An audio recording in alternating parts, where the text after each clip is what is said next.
Ryan Silverfield has began to hit the transfer portal extremely hard as it has been open 6 days.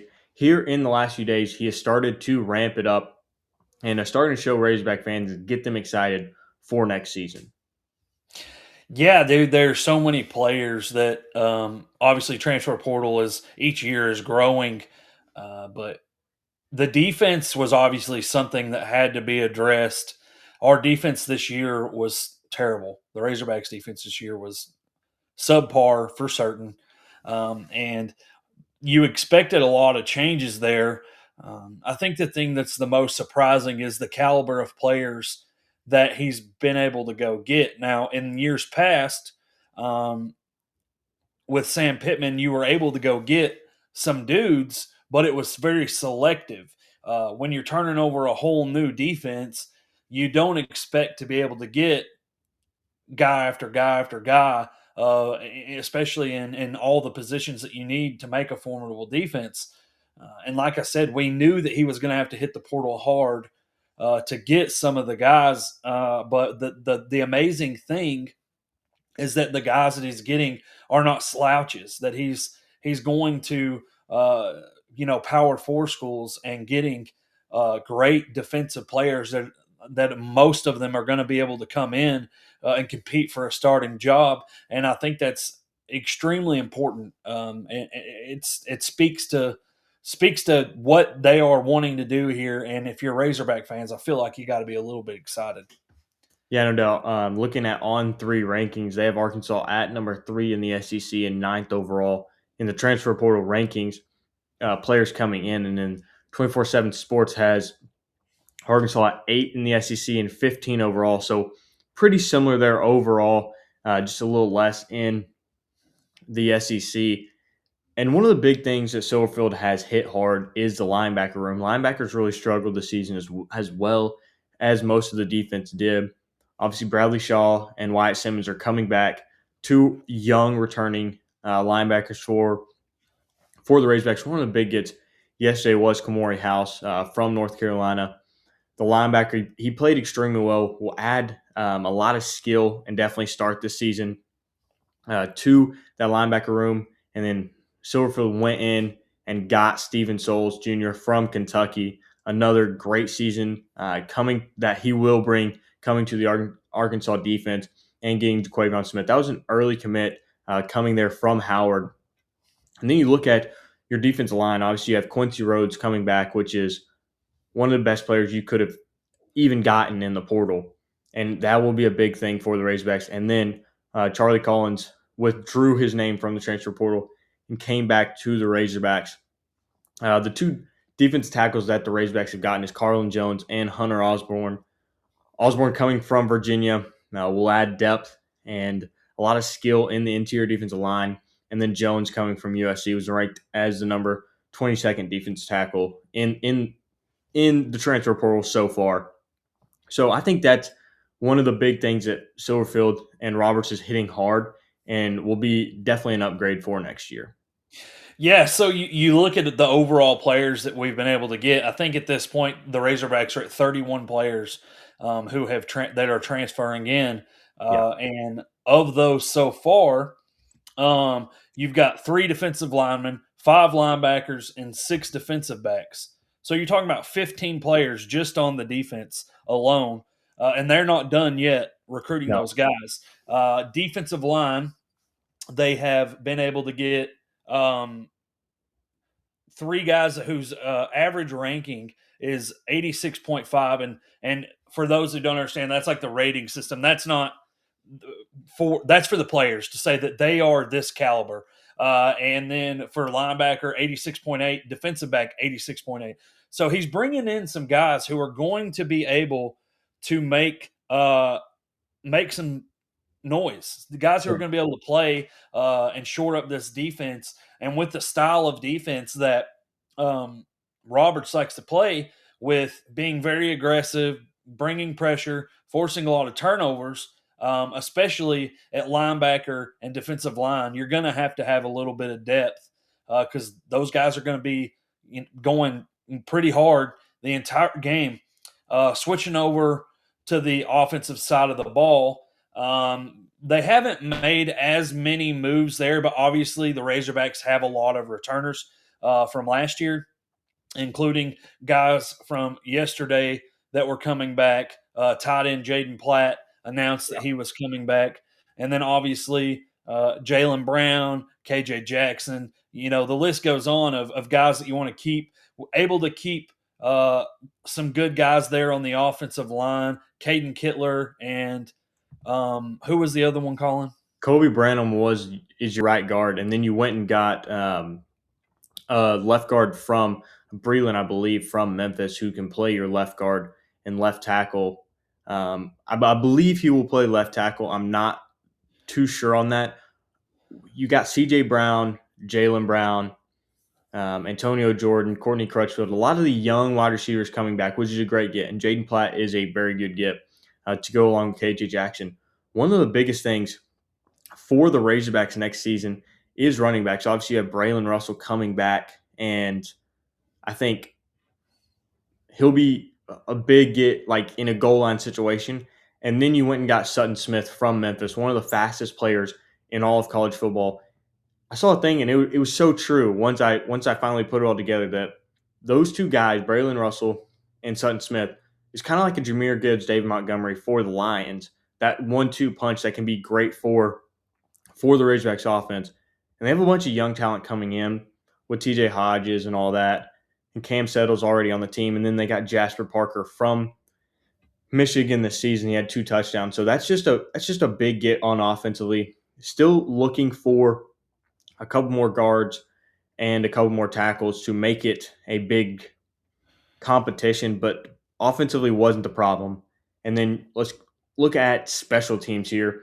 You got the punter, 5-star punter who's going to be coming back in this season. And then obviously Scott Starzik entered the transfer portal. And you got a player from Georgia State, kicker, who's mostly going to kick off. And then you got Tennessee's kicker. And so really filling back in that special teams room, basically staying the same amount. Special teams wasn't terrible with the kickers and punters, but I really like how Lunsford's doing the special teams room and getting them prepared. Yeah, dude.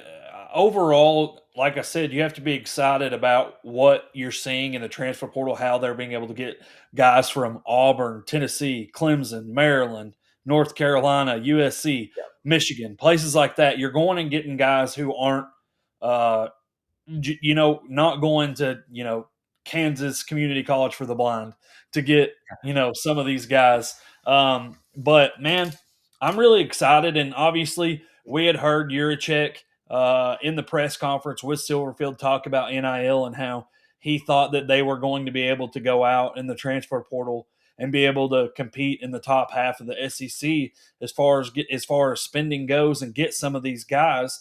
And so far, that's holding true. Now I don't know how many more guys they're going to get, what their plan Yeah, is there. Obviously, there hasn't been any kind of press conference or any kind of thing like that where they say, "Hey, we're still looking for this many guys." In years past, obviously there was a spring transfer portal period, but that's gone. Um, no doubt. this is the only one, so it's going to be a little bit different. You can't wait to see what you need. You've got to get them now. So it's going to be interesting to see what goes on in the next few days and the next week, because there's 2 weeks. We're 6 days in, like Colin said, but it is refreshing to see that we do have a staff that is going and getting the guys from formidable Power Four schools at positions that we desperately need. And, several of the players played meaningful minutes at the school that they were at, and you're able to get them here with the NIL money that the Razorbacks have. So it's incredible to me the difference, not only in NIL money, but it seems like even in the recruiting aspect with the coaching staff that we have now versus the previous one. And I think, again, not to keep reiterating this, but I think you have to be excited about this comparatively to what had been happening. Yeah, no doubt. One of the biggest things on defense that we've gotten, so safety first commit that we got in the portal was Christian Harrison from Cincinnati to fill a big need in the secondary. But the cornerbacks for the Razorbacks has been incredible. You got Jaheim Johnson from Tulane, He was the number seventh cornerback in the portal this season. He had 9 pass breakups, and let's see here how many interceptions. I don't think it says it, but I think he had 4 interceptions or something like that. Had a great season this last one.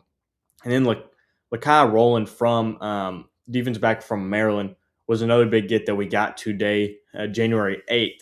So this past season he had 21 tackles, 3 interceptions, and a pick six. So that secondary, just to name a few, and then we got another cornerback from Maryland, Braden Lee. It's definitely that defensive back room is definitely highly improved. And man, I'm kind of drinking the Kool-Aid on Razorback football, which is hard to do, but I'm finally glad that we're able to do it. And then going back to the offensive side, you got AJ Hill, quarterback, who Razorback fans know. If you watch the Memphis game, he drugged Ian Jeffrard 7 yards for the first down to ultimately seal the game. And so he has committed to the Razorbacks. He's a very athletic quarterback, 6'5", and will be a good competition for KJ Jackson in the spring and into fall camp. But I'm really liking what the Razorbacks are doing in the transfer portal, and you see how that NIL money is working out.